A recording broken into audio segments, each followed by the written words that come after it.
खबर में दम है। स्वागत है आप सभी का। आपके साथ मैं हूं स्वप्निल। वो खबर भी क्या खबर है जिसमें बड़े बड़े बोल आपकी ओर उछाले, भारी भरकम म्यूजिक डाला और एडिटिंग के झोल में आपको उलझाकर मुद्दे से भटका दिया। खबर में दम हो तो ऐसे लंदफन की जरूरत नहीं पड़ती। हर हफ्ते इसी समय आप ऐसी ही खबरों से रूबरू हो रहे हैं मेरे साथ। वो खबर जो आपकी नजरों से गुजरी, जिसमें दम भरने की जरूरत नहीं होती, क्योंकि उस खबर में आप, मैं, हम हैं और इसीलिए उसमें दम है। उसमें वो भी है जो समाज के अंतिम छोर पर बैठा है और उस तक सियासत पहुंचने का दावा करती है।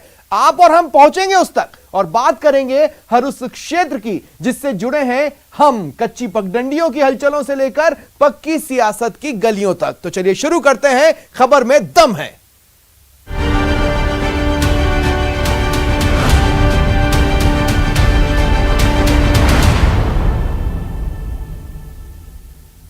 और सबसे पहले बात करते हैं बादल की, जो मरुधरा से रूठा हुआ है।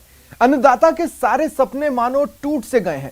अब किसानों की एकमात्र उम्मीद है सरकार। बादल तो बेवफा निकले, अब सरकार ही मदद जल्द बरसा दे।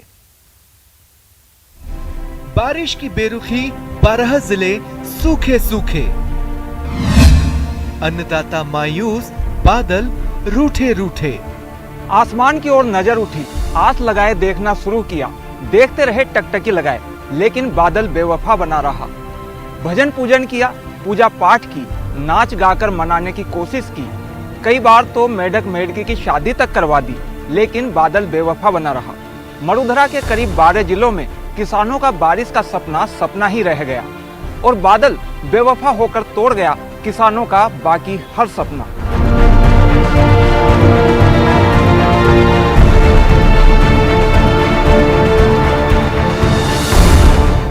कहानी वही पुरानी है। आंखें पथरा गईं, राह तकते तकते। धैर्य भी जवाब दे गया मॉनसून के इंतजार में। उमड़ते घुमड़ते बदरा भी आए, लेकिन दगा दे गए। बिना बरसे ही चले गए और नतीजा प्रदेश के 12 जिले सूखे सूखे हैं और अन्नदाता से बादल रूठे रूठे। फसल नष्ट हो चुकी है बगैर बारिश के और फली अभी तक आई नहीं है। दवाई इतनी बार छिड़क दी गई हैं, लेकिन बारिश के अभाव में नष्ट हो गई है फसल। सरकार से हमारी एक ही मांग है कि गिरदावरी जल्द से जल्द करवाई जाए। पहले बरसात आषाढ़ महीने में, आषाढ़ में हुई कौन, पच्चे हुई बरसात जाती, रम सब खोल गयो। भाद्रे माह में छोटा हुआ तभी देर बड़ी है बड़े को सरकार की उम्मीद करो। गवर्नमेंट माई बाप दे तो दे नहीं हुआ। बरसात हुई कोनी। फिर आषाढ़ में रमण मान जेठ में परे पड़ी, उनको बूठो कोनी। जून में थोड़ी बहुत बरसात हुई थी, उसमें लोगों ने ग्वार है, मूंगफली है, मूंग मोठ वगैरह काश्त की थी। 50% लगभग काश्त हुई थी और बाद में ये जुलाई पूरा सूखा चला गया और अगस्त भी खत्म होने के लिए 2 महीने हुए, बरसात नहीं हुई। खेतों में पड़ी ये दरारें और किसानों के माथे पर चिंता की लकीरें दोनों गंभीर स्थिति में हैं। राजस्थान में यूं तो मानसून आया, लेकिन आकर ऐसा गायब हुआ कि किसानों के सामने सूखे का संकट खड़ा हो गया। बादल अब बरसेंगे तब बरसेंगे सोचकर किसानों ने अपनी फसल खड़ी की, लेकिन बारिश ना तब आई और ना अब आई। अब किसानों के सामने ये संकट खड़ा हो गया कि वो अपनी फसल को कैसे बचाए रखें और एक सवाल जो है वो बाकी रह गया कि बादल आखिर कब बरसेंगे। हाल ये है कि जहां बारिश हुई है वहां जोरदार हुई है, इतना कि वहां भी किसानों का नुकसान ही हुआ और जहां नहीं हुई वहां तो सूखा है ही। 12 जिलों में बारिश न के बराबर हुई है। खासकर चूरू, बीकानेर, बाड़मेर और जैसलमेर में बारिश की बेरुखी रही। सिरोही, जोधपुर, जालौर और पाली जिले भी सूखे सूखे हैं। बाजरा, मूंग और ग्वार की करीब 12 लाख हेक्टेयर क्षेत्र में फसल तबाह हो गई। कोटा संभाग में बारिश से बर्बादी हुई। कोटा, बूंदी, बारां और झालावाड़ में मौसम की मार पड़ी। कोटा संभाग में 4,70,000 हेक्टेयर फसल प्रभावित हुई। सोयाबीन और उड़द की फसल को काफी नुकसान हुआ। कोटा, बूंदी, वारा, झालावाड़ की अगर बात करते हैं तो वहाँ पे मुख्यतः सोयाबीन और उड़द की फसल को नुकसान है, थोड़ा बहुत मक्के की फसल को भी नुकसान है। और कुल मिला के वहाँ पे 4,70,000 हेक्टेयर के आसपास का नुकसान है। अभी भी सर्वे कार्य जारी है तो उसमें थोड़ा बहुत ऊपर नीचे आ सकता है, पर 4,70,000 हेक्टेयर का नुकसान है।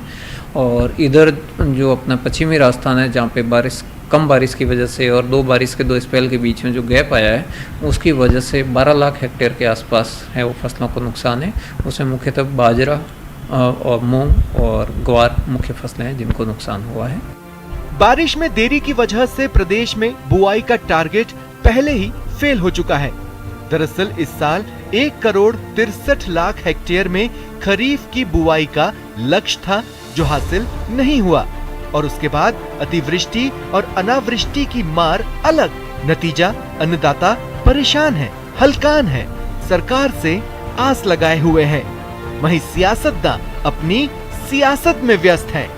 पश्चिमी राजस्थान के अंदर, राजस्थान के काफी हिस्से के अंदर अकाल की स्थिति बनी हुई है, और इसको लेकर मैंने राज्य सरकार को कहा कि तुरंत प्रभाव से गिरदावरी रिपोर्ट बनाकर और जितना नुकसान हुआ उसका आकलन करके भारत सरकार को भेजें, ताकि हम तुरंत प्रभाव से उन किसानों को राहत दे सकें। आपका फसल बीमा योजना जो बनाई रखी है उसको पता ही नहीं है यार। प्रधानमंत्री फसल बीमा योजना का दफ्तर है कहाँ, ये तो बताओ। है क्या कहीं राजस्थान में किसी डिस्ट्रिक्ट में प्रधानमंत्री फसल योजना का वो दफ्तर हो, कार्यालय हो? कहाँ जाएगा आदमी? कितना सा मिलता है उसको? नुकसान होता है उसका कम से कम भी 50,000 रुपये का, 20,000 रुपये का मिलता है उसको 100 रुपया, 200 रुपया, 300 रुपया। इस प्रकार की योजनाएं चलाने से फायदा क्या है? मौसम की मार ने सबसे ज्यादा उन किसानों की कमर तोड़ी है जो छोटे या मंझोले हैं। उन्हें लगता है कि कर्ज की स्थिति बनेगी, ब्याज दम घोटेगा, जीना और मुश्किल हो जाएगा। अभी तक अतिवृष्टि की गिरदावरी चल ही रही है, इसी बीच सूखे की मार को लेकर भी गिरदावरी शुरू हो गई है। ऐसे में जरूरत इस बात की है कि सियासत संयम रखे, प्रशासन आलस झाड़कर मैदान में उतरे और किसानों के नुकसान की भरपाई भी पूरी हो। कैमरामैन दिलीप चेची के साथ दिनेश शर्मा, न्यूज़ 18, जयपुर। एक तरफ बादल किसानों की बर्बादी की दास्तां लिख रहे हैं, दूसरी तरफ एक बर्बाद सोच वाले तहसीलदार महिलाओं से जुड़े कानून पर अलग ही दास्तां लिखने की तैयारी में थे, पर दाल गल नहीं पाई। बेटियां पराया धन होती है, ससुराल जाती हैं तो मैका पीछे छूट जाता है। इस तरह की सोच वाले लोग सदियों तक आधी आबादी के पैतृक हक को लेकर बहस करते रहे। मामला जब कानून बनाने वालों के बीच पहुंचा तो धाराएं भी खंगाली गई और तमाम किताबें भी खंगाली गई। जवाब आया कि बेटियां भले ही ससुराल चली जाएं, वो पराई नहीं हो सकती। उनका अपनों से ताउम्र अपनापन होता है। लेकिन कोटा के एक तहसीलदार इस तरह के सिविल केसों से इतने अजीज आ गए कि उन्होंने एक कानून को मुंह चिढ़ाती अपील जारी कर दी। पुरुषवादी सोच और नब गए तहसीलदार। उन्होंने इस तरह का जो अपना सोच है, जो पितृसत्तात्मक सोच जो हमारी सदियों से चली आ रही है, उसका परिचय दिया है। शुरू से इनका रवैया ऐसा ही रहा महिलाओं के खिलाफ, और अभी भी इन्होंने ये जो निकाला है यहाँ पर, तो ये महिलाओं के खिलाफ ही निकाला है। तो ये बहुत इनकी गलत है बात, ये हमें संतुष्टि वाली बात नहीं है। और महिलाओं का सम्मान अगर ये नहीं चाहते हैं, शुरू से नहीं चाहे।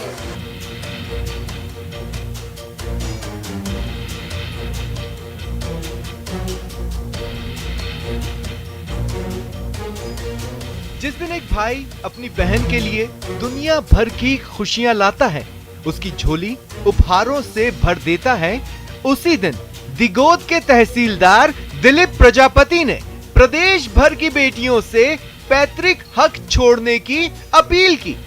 जिस समाज में लड़की की इच्छा को उचित सम्मान न मिलता हो, अपील में उसी लड़की की इच्छा से त्याग की बात की।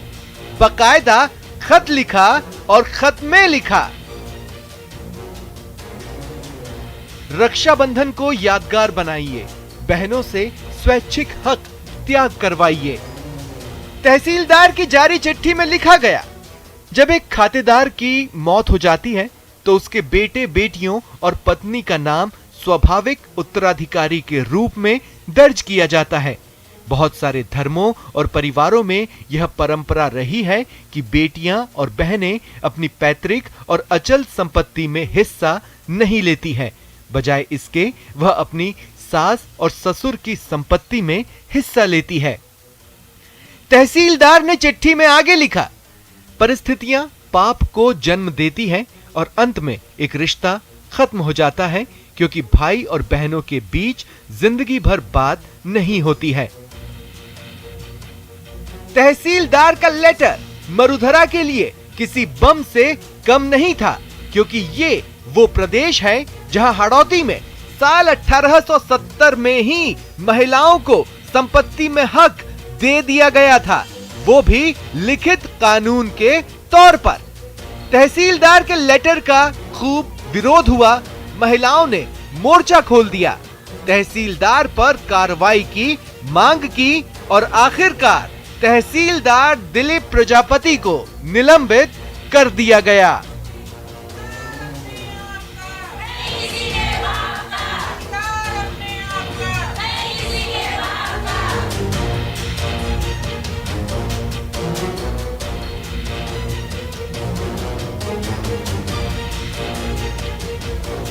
उन्होंने इस तरह का जो अपना सोच है, जो पितृसत्तात्मक सोच जो हमारी सदियों से चली आ रही है, उसका परिचय दिया है। शुरू से इनका रवैया ऐसा ही रहा महिलाओं के खिलाफ, और अभी भी इन्होंने ये जो निकाला है यहाँ पर, तो ये महिलाओं के खिलाफ ही निकाला है। तो ये बहुत इनकी गलत है बात, ये हमें संतुष्टि वाली बात नहीं है। और महिलाओं का सम्मान अगर ये नहीं चाहते हैं, शुरू से नहीं चाहे हैं। नियम है, कानून भी है और बराबरी का हक भी है, लेकिन इस तरह की सोच का क्या करें जो बेटियों को उनके पैतृक हक से वंचित रखना चाहते हैं। माना इस देश में बेटियों को त्याग की मूर्ति माना जाता है, लेकिन इसका ये कतई मतलब नहीं कि उन पर त्याग का पहाड़ फोड़ दिया जाए। एक बेटी ससुराल और मायके के बीच कई सारी बातों से होकर गुजरती है और बराबर बैलेंस बनाकर उस पूरा अपनी जिम्मेदारी को बखूबी निभाती है। लेकिन जब उसका मुकाबला दिलीप प्रजापति जैसी सोच वाले लोगों से होता है, तो इस आधी आबादी के सामने विकल्प कुछ नहीं बचता। सहयोगी मुकेश के साथ शाकिर अली, न्यूज़ 18 कोटा। महिलाओं के हक के बाद अब बात महिला सुरक्षा की। एक दल जो सड़कों पर निकलता है अंडर कवर और हमारे बीच विचरण कर रहे शैतानों की अकल ठिकाने लगा देता है। तो शैतानों सावधान, निर्भया ड्यूटी पर है। कि आमेर में हम लोगों ने जब सादा वर्दी में हम लोग तैनात थे, तो एक व्यक्ति को हमने देखा जो लगातार किसी महिला का पीछा कर रहा है, कभी एक लड़की का पीछा कर रहा है, कभी दूसरी लड़की का पीछा कर रहा है, और बार बार नीचे बैठ के शूज की लेस बांधने का ढोंग कर रहा है। तो हमारी लड़की को ये कुछ अच्छा सा नहीं लगा, मतलब ये कुछ अलग सा था। उसने तुरंत ही उस पर नजर रखनी शुरू करी और 5, 7, 10 मिनट में उसको समझ में आ गया, क्योंकि वो मोबाइल को चालू रखता था। तो उसने जब जाके चेक किया, पकड़ के इसको दबोचा एक्शन में आने के बाद में, और जैसे इसका मोबाइल चेक किया तो उसमें ढेर सारी ऐसी अश्लील क्लिपिंग थी महिलाओं की और बच्चियों की। ये बात परेशान करती है, डराती है। सड़क पर, गलियों में, पगडंडियों पर, हर कोने में इंसानों के बीच घूम रहे ऐसे शैतान जो बच्चियों को, महिलाओं को, युवतियों को समझते हैं सिर्फ मांस का पुतला, अपनी हवस की भूख मिटाने का एक साधन, पर वे नहीं जानते निर्भया ड्यूटी पर है। बेटियों के दुश्मनों सावधान, निर्भया ड्यूटी पर है। तुम्हारे कसबल ढीले कर देगी, चारों खाने चित्त कर देगी, क्योंकि ये गीता सुनीता नहीं, चीता है। इनकी पैनी नजर है, निर्भया ड्यूटी पर है, बच नहीं पाओगे, क्योंकि ये स्क्वाड लेडी सिंगमों की वो फौज जो छेड़खानी करने पर मंचलों को नानी याद दिला देती है, वो जो बुरी नजर वालों का मुंह काला कर देती है, जिनकी नजरें कड़ी हैं और जिम्मेदारी बड़ी है। ये वो योद्धा हैं जिनके सामने शोहदे अपनी शामत पर सिवाय आंसू बहाने के कुछ नहीं कर पाते।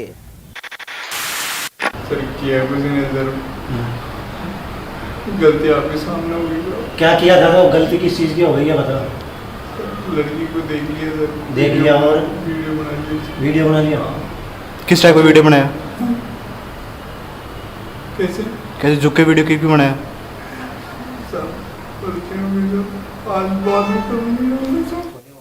निर्भया स्क्वाड हर रोज 24 घंटे गश्त पर रहती है अंडर कवर, ताकि शिकार को तैयार हैवानों के सामने प्रदेश की बच्चियों का रक्षा कवच बन सके और मंचलों की मरम्मत हो सके। वैसे ये काम बिल्कुल आसान भी नहीं है, क्योंकि न सड़क छाप आशिकों पर कोई खुफिया रिपोर्ट होती है, न ही हिस्ट्री शीटर की तरह थानों में कोई बही खाता होता है, न ही शहर में पाए जाने का कोई खास ठिकाना होता है। लेकिन फिर भी इनका ट्रैक रिकॉर्ड देखिए। एक महीने में 505 मंचलों पर कार्रवाई हुई। 59,000 लोगों को अब तक जागरूक किया जा चुका है। 245 मंचलों को समझा बुझाकर ठीक किया। 56 असामाजिक लोगों के खिलाफ कार्रवाई हो चुकी है। 84 लोगों को गिरफ्तार भी किया जा चुका है। हम लोग जो रेड जोन के अंदर, जैसे कि परकोटा वाला जो एरिया है, जहाँ पे कि मार्केट वगैरह एरिया है, तो वहाँ पर हमारी लड़कियों को हमने रेड जोन में सादा वर्दी में तैनात किया है। उसी प्रकार से हर एरिया के अंदर हमने रेड जोन अपना डाला है, जिसमें हमारा झोटवाड़ा वाला एरिया भी है, हमारा बजाज नगर भी है, हमारा जवार जो इधर कच्ची बस्ती वाला एरिया है, ट्रांसपोर्ट नगर है। इन सभी एरिया के अंदर हमने अपना रेड जोन वाला जो एरिया है उसको डिफाइन किया हुआ है, और उन पॉइंट्स पर हम लोग अपनी निगरानी बहुत ज़्यादा रखते हैं। काफ़ी लंबे समय के बाद जिनमें खौफ होना चाहिए वो डर रहे हैं, और जिन्हें नहीं डरना चाहिए यानी बेटियां, उन्हें वो कारण मिला है जिसके बाद वो अपनी आज़ादी को आज़ादी के साथ एंजॉय कर रही हैं, घूम रही हैं, फिर रही हैं, वो भी बिना डरे, क्योंकि वे जानती हैं निर्भया ड्यूटी पर है। चाहे जब आज सुबह 5:30 बजे आ गया और है ना मेरे साथ बदतमीजी करने लगा, और मेरे पास इनका शर्मिला मैडम का नंबर था, जो मैंने इन्हें फ़ोन करा, जो आई जी आकर फिर इन्होंने पकड़ा पकड़ी करी उसकी। इतना परेशान करता है, और कभी घर में घुस आएगा, यूँ कहेगा तेरे मुँह पे तेजाब फेंक दूंगा, मेरे साथ ये कर वो कर, पार्क में चल, यहाँ चल वहाँ चल। मैं बहुत परेशान हूँ। मैं निफ्टन मोड़ मेरी बेटी को लेकर अकेले खड़ी थी। सुशीला जी को 10 मिनट लगी आने में। सुशीला जी ने मेरे को दिया और मेरे साथ गए, और सुनीता जी सुशीला जी मेरे साथ में थे, ये लोग मेरे साथ में गए। उन्होंने वहाँ जाके उन लोगों को पकड़ के उन लोगों ने फिर वापस एक पीसीआर बुलाई, और सुशीला जी और सुनीता जी ने भाग के उनको पकड़ लिया, दोनों को पकड़ लिया। वो भाग रहे थे, फिर भी उनको पकड़ लिया।